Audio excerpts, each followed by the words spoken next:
want to welcome you out-of-towners to New York. If you're looking for something to do while you're in town, the Dyslexic Theater Company is in town this week.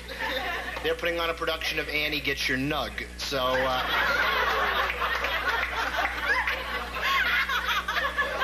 we have a brand new tourist attraction in New York Country Safari. Have you been on this?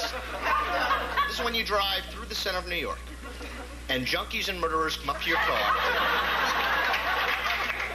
and you can pet them. This is a question I got playing Trivial Pursuit. I learned this. Do you play still? Yeah, I don't know. I always hated the game. You spend $35 playing for hours, waiting for it to be your turn so you can say, I don't know. Danny Kaye, I don't know. You're guessing anything. This is what I get. This is the question I get. What is the only animal that mates while going 80 miles an hour? No. Thanks for playing our game, though. The answer, this is true, is the golden eagle. This is how they decided this would be good. The male and the female both go 3 to 4 miles high. They start going 80 miles an hour, and they connect. And they start dropping. And they don't stop dropping until the act is completed, so it's not uncommon that they both fall all the way to the ground, hit the ground, and both of them die. That's how committed they are to it. I thought to myself, boy, don't we feel like wimps for stopping to answer the phone. You know? I don't know about you, but if I'm one of these two birds, you're getting close to the ground, I'd seriously consider faking it. You know? Okay, Thanks a lot. Good morning.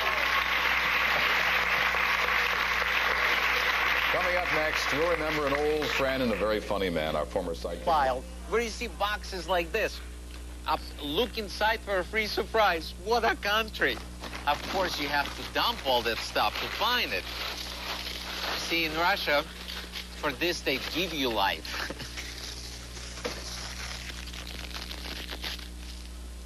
Oh, kitty litter. What a country, what a country. 6 months, and trying to choose his funniest moments isn't easy. It was like trying to choose your favorite flavors at Baskin & Robbins. So I hope we did him justice. Here's a taste.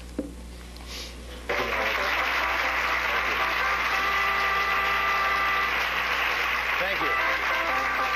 It's time for this day in history. These facts are 100% guaranteed official truth. On this day in 1919, the Grand Canyon National Park was established and named. Up to this point, it had been called the enormously deep and inconvenient multicolored gash in the Earth National Park. Here we go. It was a Jewish wedding. There was a Mazel Tov means I stepped on glass, and because you break a glass. It was a Jewish wedding. There was a $2 cover charge, and here's the. No one's in the back, and they're playing Phantom of the Opera. No, this is a beautiful. I didn't put this on. The video service put this on. The new Mr. and Mrs. Robert Saget. I think it says it's like film at 11, honeymoon at 9. We danced around. It's like $900 in dance lessons. We bounced and got pretty sick after a while. Now this is my wife backing up. That's Sherry. And here comes a drunk with a flower. That's her Uncle Jerry. This is my friend Brad. He spun around for a while and then threw up in someone's dress. Now this is great. They put you on chairs and you bump your head on the ceiling and you sue. You sue the place, which is great. So this is my mother-in-law's hat is what this is. No, that's a terrible thing to say. This is the cake. It's a 3-tier. This is my wife and I dancing. She's shorter than I am, and I'm nuts over her. And we're dancing here, holding each other. We're deeply in love. There's a lot of people. That's my Aunt Ruthie. That's Aunt Sandy. She was $40 on that fork. She didn't get me a thing. I don't know. This is Uncle Sid. He can't hold down solid food. Don't watch this. This isn't. Oh, I'm sorry. This is a sleeping leprechaun. I have no idea who this man is. Believe it or not, I'm embarrassed. This is my father, ladies and gentlemen. I can't believe he wore that nose and glasses.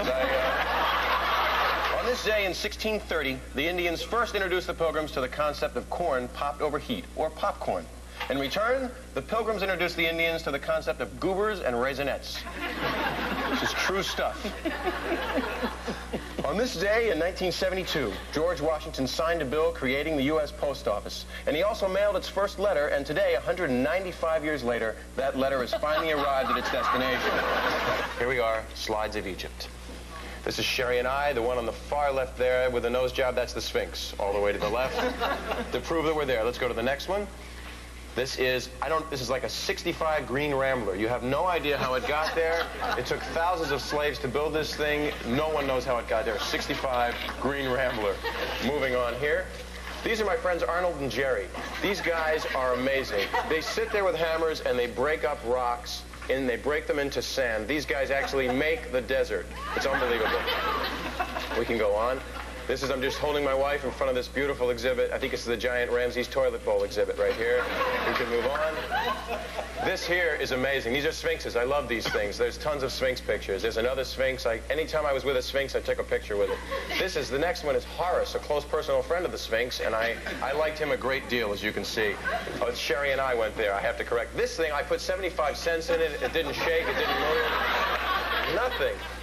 A new Richard Pryor movie opens today. It's called Critical Condition, and it's a warm human comedy set in a rough and tough New York City hospital. Richard is as funny as ever, but according to our own Bob Saget, the movie also features the debut of a sensational new comic actor. And thanks to his Hollywood contacts, Bob was lucky enough to get him for this exclusive interview. Thank you, Mariette. I'm sitting here with a new young actor who you may not know now, but you can see him in the new Richard Pryor film, Critical Condition. I'm sitting with Bob Saget. Hi. Save it, okay? Bob, let me ask you, is this your first film? No, it's not. Oh, well, what other movies have you been in?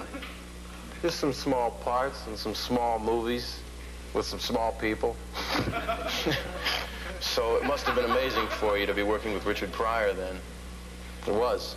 Starring with him in this film was a marvelous experience. Starring?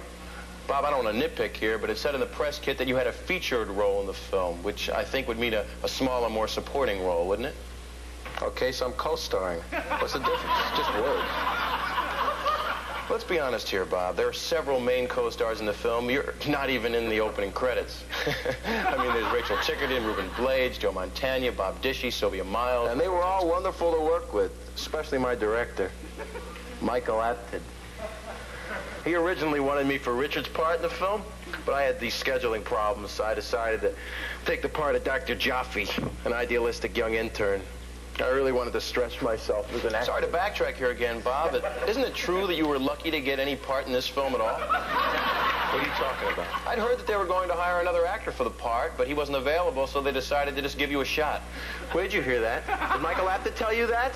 What is this? And isn't it true, Bob, that you were struggling for many years to get any part in anything, and if this film hadn't come along, you were thinking of going back to being a deli clerk? How did you know that I was a deli clerk? In fact, isn't it true that you haven't worked since you shot the film 9 months ago, Bob? Okay, so I'm full of it, okay? Is that what you wanted to hear? I'm just trying to get people to hire me. Look, I just want to work, and my PR man said that if I act like a somebody, people are going to treat me like a somebody. I want to be loved. I mean, is that asking too much? I just want to be loved. I didn't mean to, Shit. I'm sorry. Yeah, right. Bob, I look forward to seeing you in Critical Condition and continued success. Back to you, Mariette. Look, I'm sorry. I didn't mean to upset you so much. Was I convincing? I didn't overdo it, did I? I mean, was I pushing? I don't want to push. You know what I mean? When can this be on? Can I get a cassette of this?